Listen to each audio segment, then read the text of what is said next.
Hi, this is Gary Steinkamp. And Ron Black.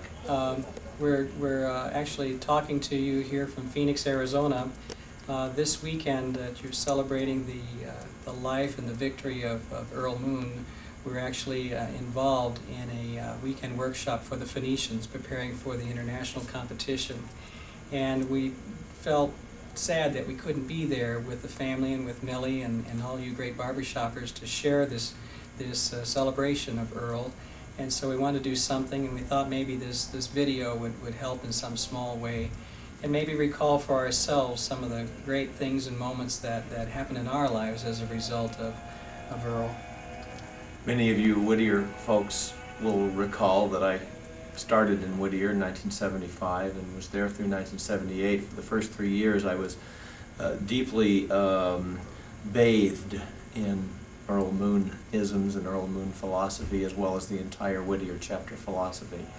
And I consider it a thrill that I've been able to be with Gary and be in the Phoenicians, whose chapter has so many of the same magical, heartwarming barbershop things. Besides being excellent musically, it's a real barbershop chapter, and I know Earl would be glad that his kind of chapter exists in other places in the society.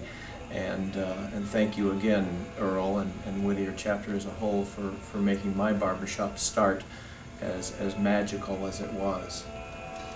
I know, Millie, you'll recall several times that we were together, Patty and I I know Ron and Elaine, and different times we were together with Earl and with you.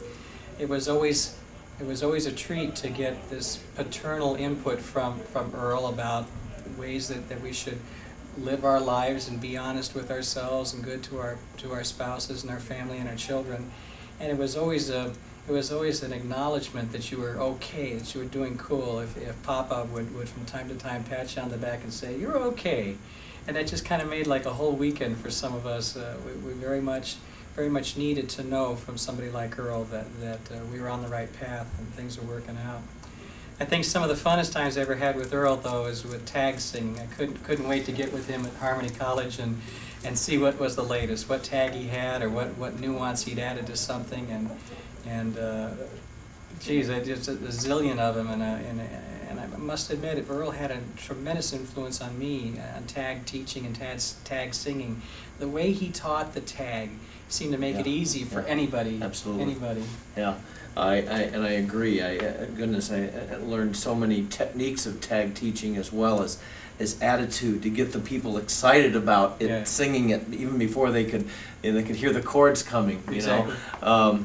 One of the tags that's extremely special, and the Phoenicians will perform a song for you that has a tag at the end of it. I don't know if Earl wrote this tag or not, but we sang this song because we wanted to sing this tag, a very favorite of his. The words are, as you'll hear in the song, "I'll be looking at the moon, but I'll be seeing you." And I will always recall, goodness, 78 or 79 at Harmony College. A very self-indulging Earl Moon at that time. Yes, if I recall. yes, absolutely. Standing with his dad, or his son, as it were, Luke Perry, yes. saying, "But the real words are to this tag, I'll be looking at Earl Moon, but I'll be seeing Lou." I love it. So we'll sing that song for you. At any rate, Millie and the family and you guys there at Whittier, John, Larry, Nick, and the families, please accept that we'd love to be there if we could. This is about the only way that we can do that this weekend. But know that you're in our thoughts, and know that we're saying a prayer for you with all the guys this weekend. And on behalf of ourselves and the Phoenicians, we offer this little contribution to the celebration of the life of Earl Moon. You bet.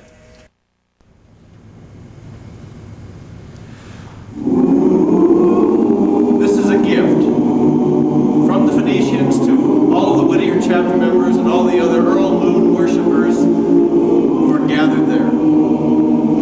This song represents everything that we can say about heart, from the heart to your hearts there. Earl, we love you.